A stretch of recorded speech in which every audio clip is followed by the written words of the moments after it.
Nova da grande mídia, com ataques ao presidente, à família do presidente. De que maneira o senhor avalia essa guerra midiática contra o governo Bolsonaro e qual a principal regra desse jogo?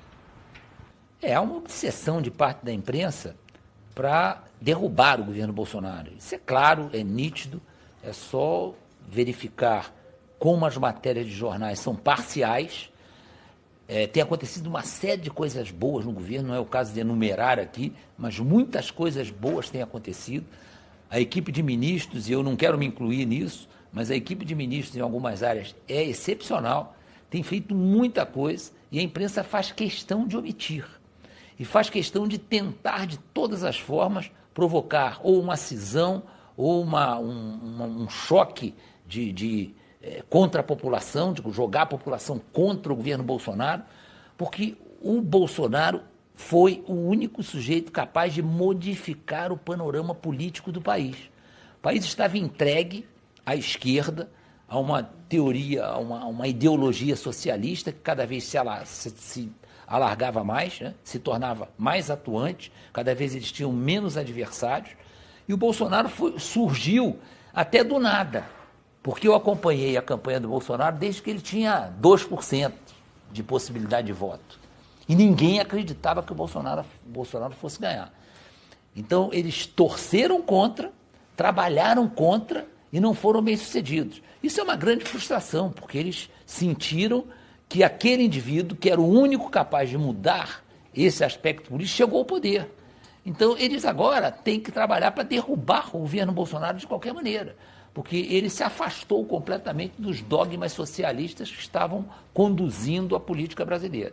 Então, nós vamos continuar enfrentando isso. Mas enquanto nós formos atacados pelos mesmos inimigos que estiveram muito ativos durante a campanha, é sinal que nós estamos certos. O Bolsonaro sempre diz isso e eu acho que o presidente tem toda a razão. Por que em um país tão violento como o Brasil, o projeto anticrime do ministro Moro foi colocado na gaveta para ser discutido em outro momento pelo presidente da Câmara e sabe-se Deus quando?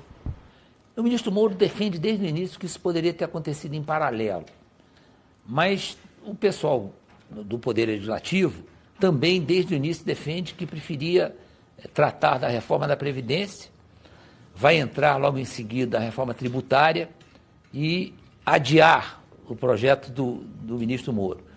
Para mim é um pouco de insensibilidade, porque eu acho que hoje a aspiração maior da sociedade brasileira é diminuir esse sintoma de violência que está presente em todas as grandes cidades brasileiras.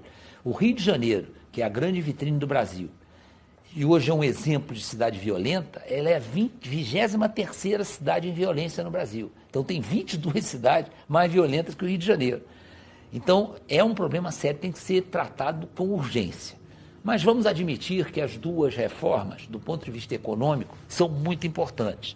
Eu acredito que em seguida, esse projeto do ministro Moro, que é um projeto muito interessante, foi feito com muito carinho, e que merece ter um tratamento especial e ser rapidamente colocado em execução, ele vai acontecer e vai melhorar a nossa situação em termos de segurança. Eu faço muitos votos que isso realmente ocorra. O Brasil ainda está assolado por crimes e corrupção. Dá para ter uma ideia de quantas facções criminosas, grupos terroristas e máfias internacionais operam em nosso país nesse momento?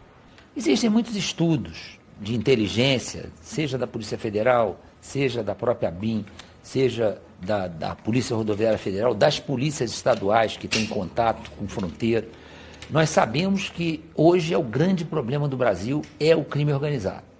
Eu tenho dito que nós estamos correndo um sério risco de nos transformarmos num narcopaís, porque cada vez mais as nossas organizações criminosas crescem.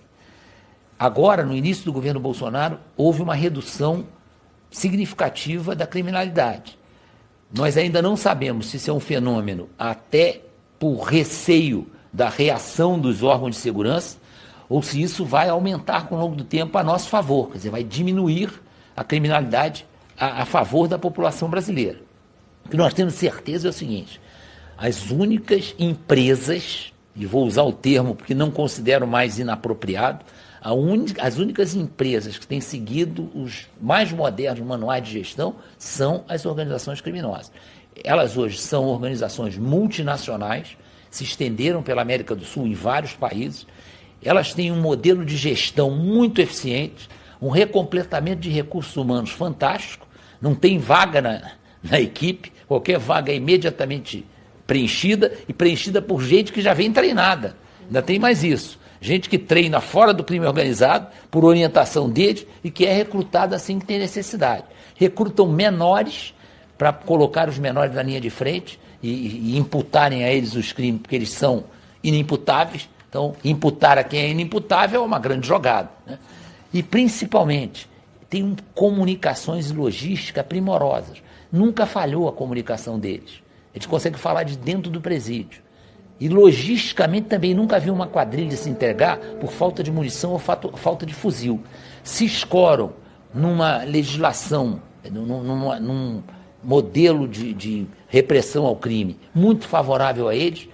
O nosso Código Penal é extremamente benevolente, eles se valem disso para se eternizarem, porque passam 10 anos na cadeia, daqui a pouco estão na rua de novo, comandam um crime de dentro da cadeia, todos eles têm dinheiro suficiente para a família viver o resto da vida, e nós temos que nos cuidar muito. E eu acho que essa energia contra o crime é fundamental. Nós precisamos parar de defender o direito de bandido e passar a defender realmente os direitos humanos. Claro que os bandidos são fruto, muitas vezes, do meio onde vivem, tudo bem, mas agora a situação é tão grave que isso tem que ser deixado de lado, nós temos que enfrentar com rigor esse aumento da criminalidade. Depois vamos pensar na história de direitos humanos. Eu considero o nosso sistema prisional criminoso, nós temos que mudar o sistema prisional, nós não podemos querer recuperar bandido com o sistema prisional que nós temos. Então, as nossas penitenciárias são verdadeiros amontoados humanos, sem nenhuma possibilidade de recuperar alguém. Nós temos que mudar isso aí também. Então, tem uma série de coisas que esse período que você citou aí, o lulopetismo e Fernando Henrique, não sei o quê, foi levando o Brasil para um caminho muito difícil. Nós temos que sair disso.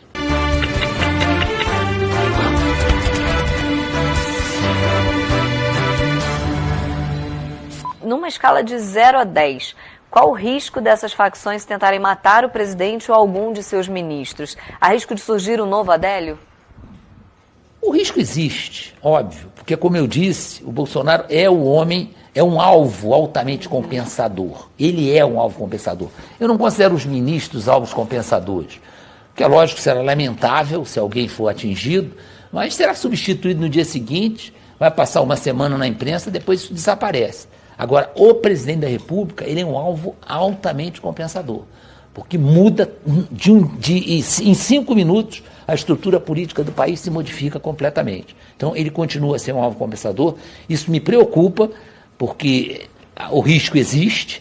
Eu não vou dizer que o risco é em alto grau, porque fazer um ataque ao presidente da República, com a segurança que o GSI dispõe em relação a ele, é muito mais difícil do que acontecia quando ele era candidato. Mas ele continua a ser impetuoso, continua a ser voluntarioso, continua a ser imprudente, ele vai para o meio da galera toda hora, e eu, muitas vezes estou com ele, e eu fico aqui torcendo para não acontecer outro Adélio. Não está livre de acontecer, mas a gente tem um cuidado muito grande, nós temos um treinamento muito bem feito, muito efetivo, e nós confiamos nesse treinamento, confiamos no nosso pessoal,